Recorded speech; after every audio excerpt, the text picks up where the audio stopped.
mais plus haut.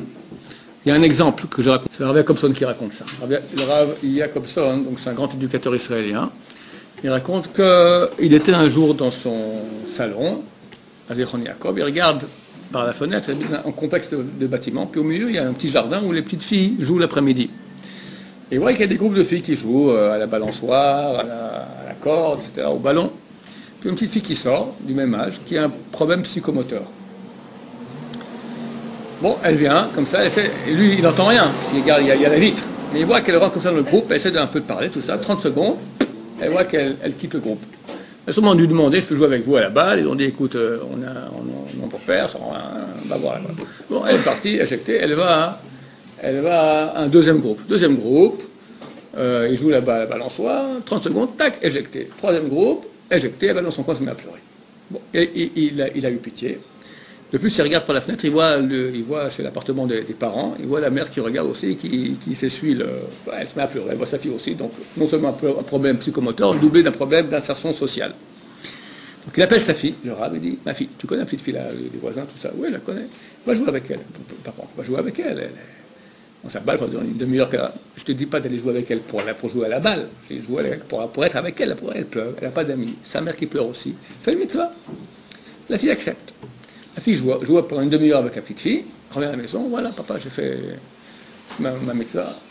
La petite fille psychomoteur rentre à la maison, maman, j'ai une nouvelle amie, on s'adore, la mère se remet à pleurer encore une fois, mais cette fois de joie, que Baruch Hashem, elle a une petite fille, elle a une petite amie, et comme ça, des jours passent, des semaines passent, et la petite fille handicapée joue avec la petite fille du Rav.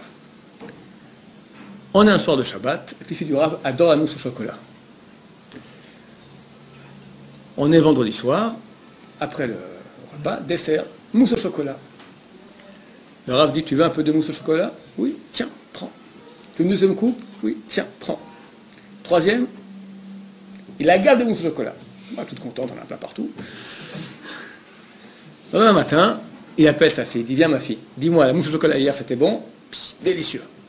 Il ferme les yeux, essaie de sentir maintenant en toi. Pense à la mousse au chocolat, est-ce que tu ressens quelque chose? Non, c'est très bon là, j'ai le souvenir, c'est très bon, mais là maintenant je ne ressens rien. Maintenant pense à la fille que tu aides tous les jours. Et ferme les yeux, est-ce que tu ressens quelque chose? Ah oui, ah ça me touche ici, ça me fait chaud ici.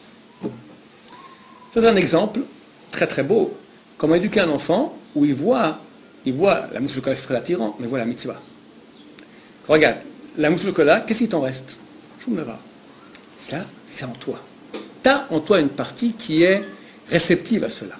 Quand il me dit, Nachman, il m'a dit, c'est un kiff d'ouvrir la Gemara, tu comprends? Ça, c'est une chose qui est très éducative. Un enfant, tu dis, et tu dis, Torah Olam Haba. Ok, Olam Haba, maintenant on va jouer au foot, un peu de monde Olam Haba, je joue au foot, d'accord? Mais le kiff que tu as maintenant d'étudier, c'est céleste, c'est fantastique.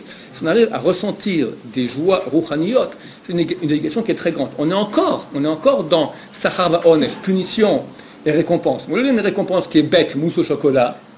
Et quand tu donnes une récompense beaucoup plus grande, que lui-même, il sent qu'en lui, ça construit quelque chose. Baruch Adonai.